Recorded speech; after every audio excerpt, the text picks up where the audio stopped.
Before the opening bell, U.S. futures, they remain on the upside after they maintained their upward momentum yesterday. Now, risk appetite, that was enlarged by Moderna's announcement of a positive trial result for its COVID-19 vaccine. U.S. indices closed up on Monday, lifted by shares in energy, automobiles and components, as well as the banking sectors.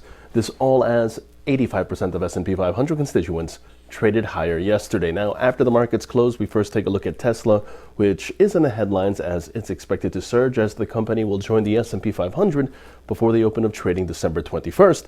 This announced by the S&P Dow Jones Indices.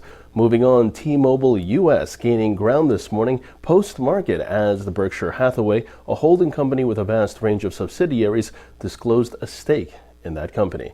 And then also in the headlines, we have shares of Costco Wholesale that continued to pop after hours after announcing a special cash dividend of roughly $10 per share.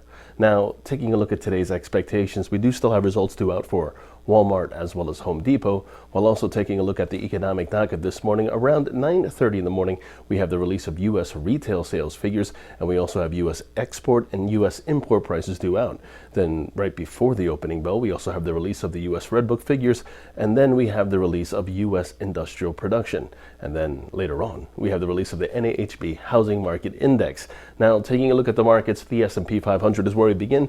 Intraday, that sees a bullish bias above 35.96. The Nasdaq intraday, that sees a bullish bias above a read of 11,930. This while the Dow Jones intraday, well, the Dow Jones sees its intraday support around 29,550. The relative strength index landing on its neutrality area at 50% and turning up. Long positions above 29,550 are favored with targets at 30,000 and 30,230 in extension.